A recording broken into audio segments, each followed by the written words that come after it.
All right, guys, so today we are going to be doing our self-portrait again, but today we are going to be using charcoal.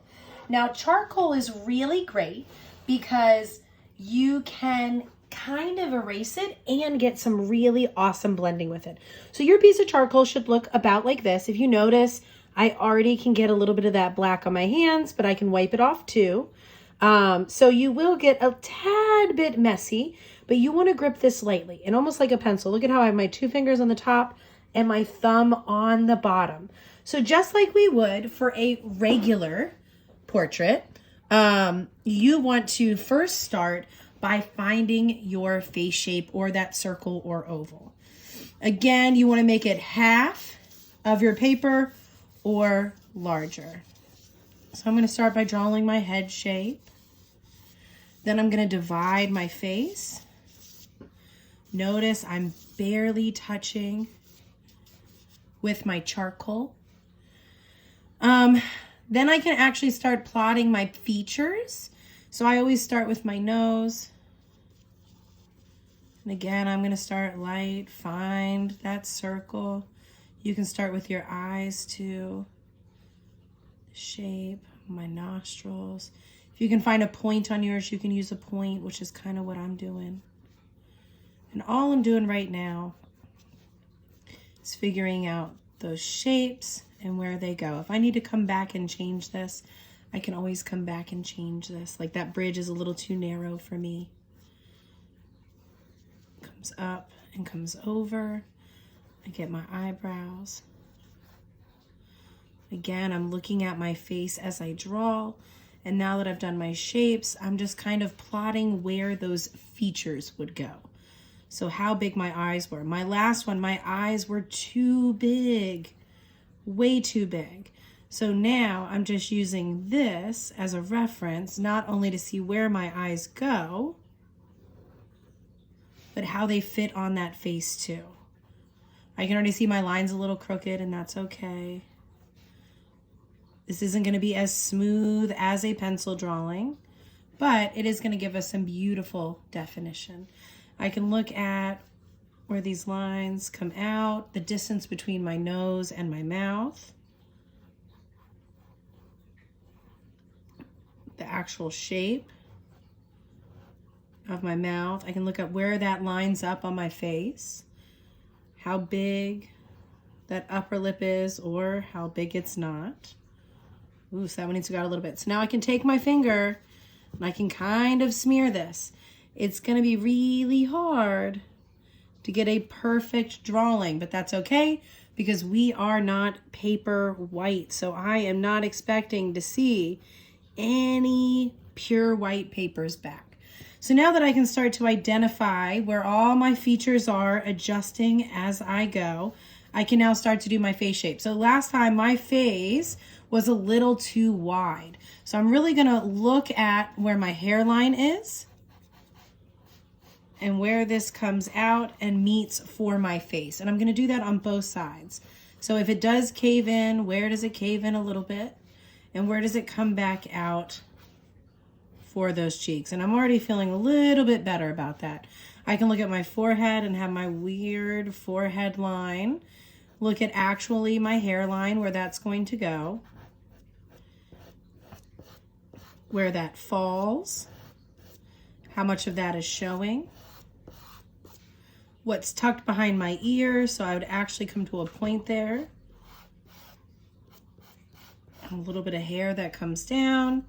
And the rest of my hair actually kind of goes out onto my shoulder. I can find where my neck is. Again, wide enough to actually support my body.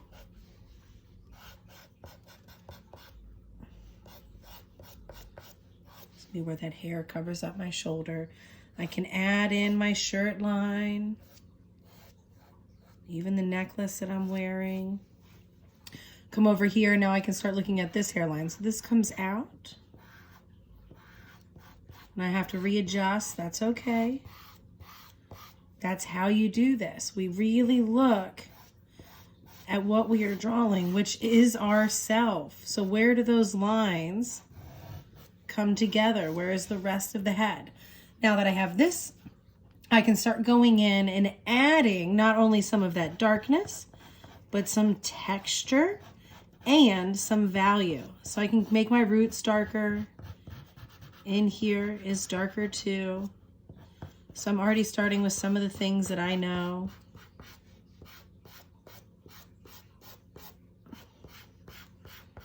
It's darker back behind my hair.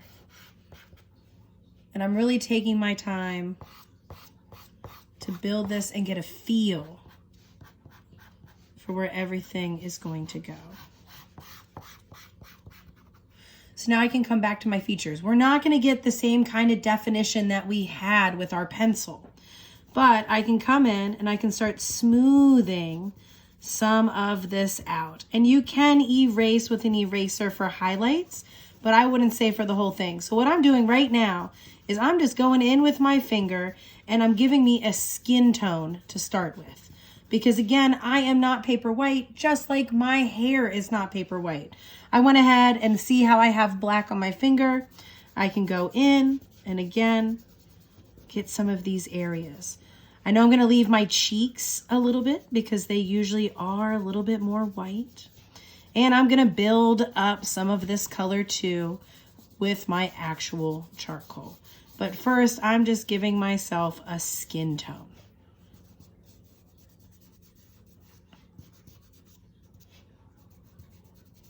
Look at now how I'm already starting to look a little bit more like a person.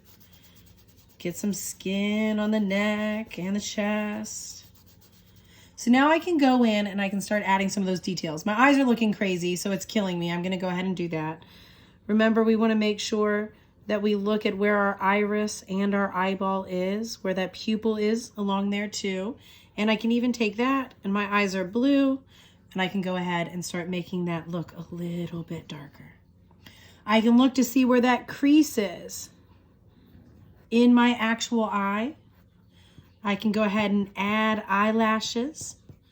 Notice they're not going to be as dainty as before, and that's okay.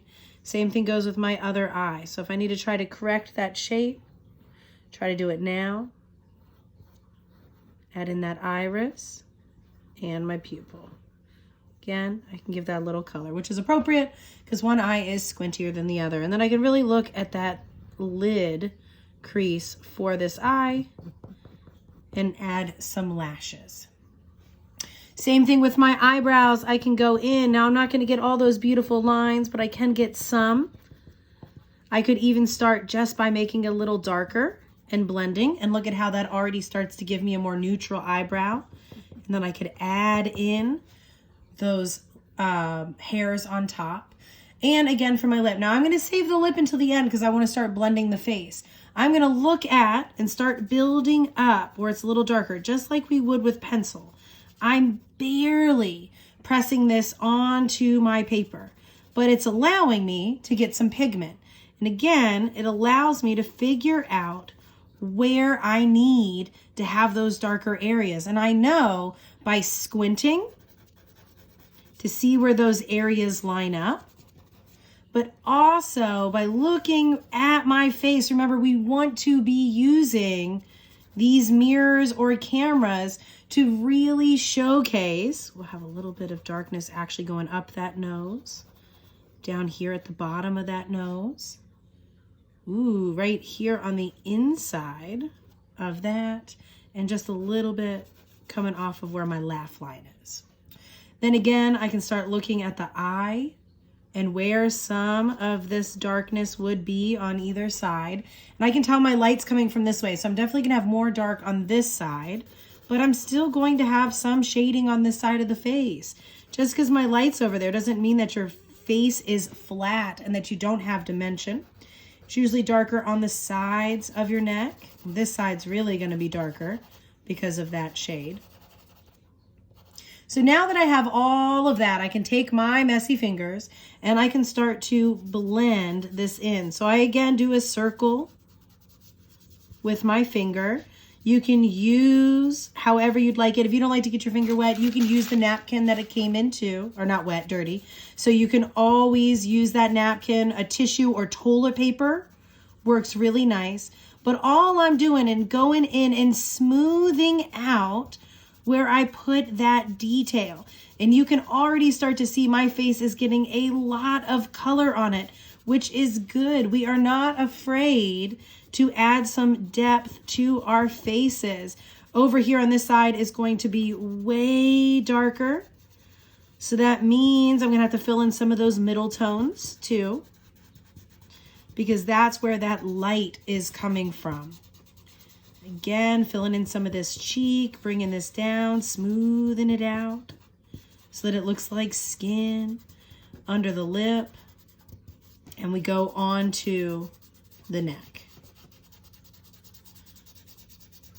Smoothing everything out.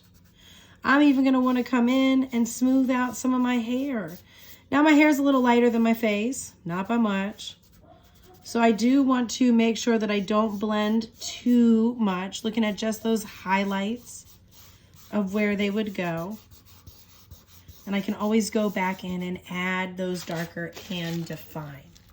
So now that my face is starting to come together, I can really start to look at some of those dark areas. So like my nostrils. So I want to go back and make that a little bit darker, not only to stand out, but to grab that shape. The bottom of the nose, to give that dimension to what my nose looks like. And if you can see, I did actually blend a lot of this nose in and letting that value define the face. If you need to switch to another finger, that's what I do. And then you can have a clean, non-covered one to blend some of that out.